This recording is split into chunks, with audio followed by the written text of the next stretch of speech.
Avant de commencer, n'hésitez pas à liker cette vidéo, à vous abonner à notre chaîne et d'activer la cloche de notification pour ne rien rater de nos vidéos. C'est parti. 3, 2, 1. Bonjour chers amis TEFA, bonjour à vous nos internautes qui aimez ce que nous faisons. Alors aujourd'hui je voudrais vous entretenir sur un élément important qui est collé à l'humanité tout entière. Il s'agit du pain. Oui, vous avez très bien entendu, je vous parle ici du pain. Le pain, non pas en termes de farine de blé, plus de l'eau mélangée pour donner le pain, mais pain en tant que nourriture. Nous avons remarqué, et pour ceux qui suivent un peu l'histoire du monde, que tout a toujours été une affaire de pain. Alors, au nom de cette affaire de pain, Adam et Ève ont désobéi. Parce qu'ils ont mangé, ils ont croqué dans une pomme qui a donc entraîné la désobéissance et nous a traduit là où nous sommes. Alors, tout au long de l'histoire de l'homme, tout a toujours tourné autour de ce pain. Voyez un peu, pour ceux qui savent lire la Bible et qui lisent la Bible, Jésus multiplie les pains. Il donne la nourriture à 5000 personnes et la foule décide d'aller le chercher pour l'installer comme roi. Vous voyez, tout a toujours été une affaire de pain. Alors même, quand on continue dans l'histoire de Jésus-Christ, quand Simon, Pierre, dit « Je suis avec toi », il pense toujours à protéger son pain. Si je suis à côté du boss, je vais gagner pour moi. Et même quand Judas trahit Jésus, la Bible dit qu'il aurait reçu 30 pièces d'argent.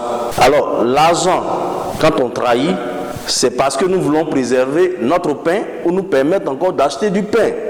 Tout a toujours été une affaire de pain. Je voudrais attirer votre attention sur le fait que dans la terre promise, pour une affaire de pain, tout le monde a boudé Moïse. Ah ouais, tu sais, quand on était dans le temps de l'esclavage, au moins on sentait l'odeur de la bonne viande, on sentait l'odeur de l'oignon.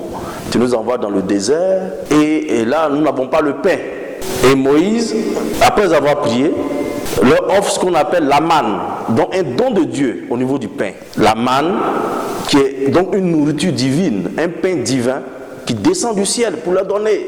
Même avec ça, on leur dit il y a terre promise là-bas. Ils n'ont pas envie de rentrer dans la terre promise parce que, waouh, ils ont le pain qu'il leur faut, ils ont la viande qu'il leur faut, alors ils n'ont pas envie de changer leur quotidien. Tout a toujours été une affaire de pain.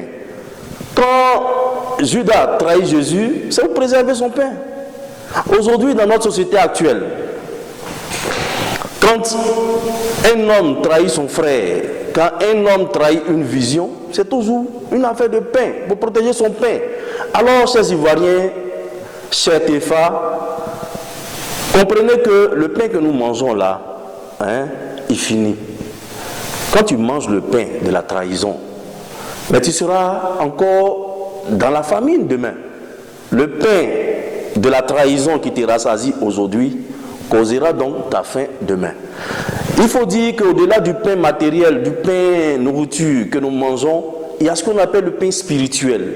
Le pain spirituel se nourrit de quoi? Ou se fabrique par quoi? Le pain spirituel se fabrique par les bonnes œuvres, la probité, des valeurs, la loyauté, l'honnêteté. Alors, chers Ivoiriens, ne nous limitons pas seulement à manger le pain ou à préserver le pain.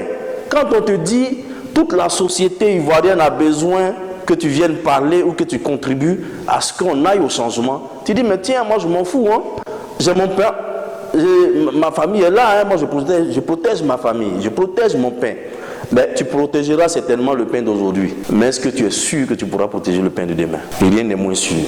Alors, aujourd'hui, pour une affaire de pain, tu veux protéger ton confort actuel. Pour une affaire de pain, pour préserver ce pain-là, tu préfères trahir ceux qui se mettent, disons, à travailler pour la population, travailler pour la nation et aller au changement. Mais, chers frères, on a trop mangé, mais on a toujours faim.